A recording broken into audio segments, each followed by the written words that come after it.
not. Yes, this is definitely, we have another style versus style matchup, a dominant wrestler versus a leg lock specialist, and you see he's not playing it, he's working. Ooh. This is going to be exciting. 100%. One of the things that I think leg locks bring to the grappling game is the speed and element of you need to get going when you feel somebody threatening your legs, and that makes for exciting matchups. 100%. And it's very interesting because, like, especially with this altitude, I know these guys that like to roll in the legs, they can do it and stay off their shoulders pretty quickly. But that's a tax right here. His shoulders are down. And it's also a little bit different when the other person is not necessarily intending to pin you to win the match or get out of the fight. 100%. Yeah, smart use of the rope break there. You get 5 each round. So, I mean, that's always a good strategy. The downside of being on the side like that is if you get into a leg entanglement and you have a break, like, they can rope break as well. So it's tough when you're inverting like Jamie is. It opens up a lot of cradles. It opens up a lot of opportunities for your partner to pin you. And if you stay on the side to play the ring a little bit more, then it gives them the opportunity to get out of your heel hooks. Yes, it just has such a fascinating combination of factors that dictate when and where optimal strategy is going to present itself. That's not the same as it normally would be. We've got good topside control. Job, yeah. He stayed heavy on those shoulders, doing a good job keeping his legs back. Keeping his legs safe. He understands that although it looks like he's getting a little, it's so difficult when you have a high-level submission specialist like the Sheriff of Nottingham. He's looking for it. The sneaky thief, the sneaky ankle thief. Yeah, it's interesting because he was on the last card as well. He was in a triple threat match, and I know he had a hard time with the altitude. He was out there throwing out back, so it's going to be interesting to see because he's coming from New York. Not a lot of altitude there. I think Jacobi's a local guy, so he might be able to just keep this gas tank on him and work for a pin here. That's right. Jacobi is actually a collegiate teammate of WWE superstar Otis. And back in the day, he was known as Dozer. He's from out here, so shout out to Dozer. His man's in there doing that work, putting it in for their old college alum. Yes? Up, shoulder came up. Very nice. Beautiful. 2. I wish the crowd would get into a little bit more of that pro wrestling side, 2, every time we get to that 2 count, but... Yes, it's all coming together. This is only the third attempt to run an event, and we've got some aggressive bully tactics here by Jacobi. That's beautiful. He's got him pressed up against the ropes.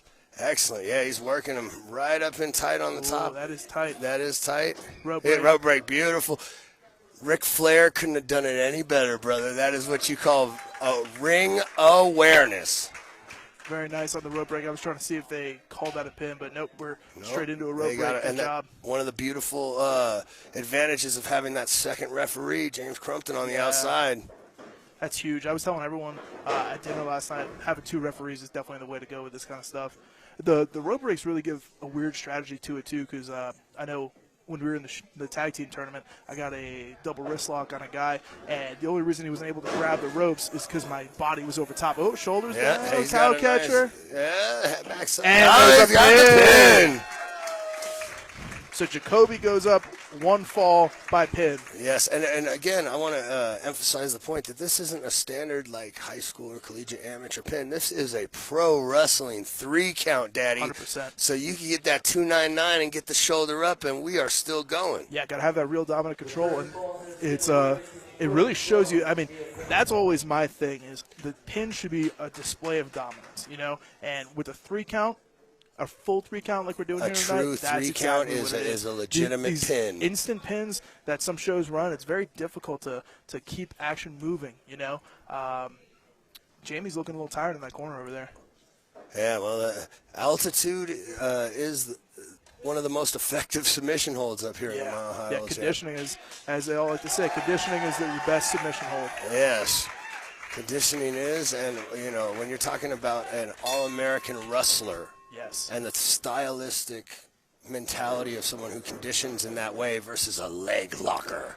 You guys just hang out and eat donuts. It's different, too, like the heavyweights versus these middleweight guys. Like my leg lock entries are very different than these smaller guys. These guys like to invert a lot. Absolutely. And there's a time and place for that. But if you watch my matches on Shoot Pro, I'm pulling straight to my hip into leg entanglement, so that way I'm avoiding the pin. These guys are going for a lot more Victor rolls, trying to roll through into the honey hole. Nice try on that leg cradle here. He's got a great cradle with that leg pinned up. He is really, and see, that's not a thing that you're normally going to have to worry about in a traditional jiu-jitsu rule set. But now he's playing with that high rubber guard. Yep.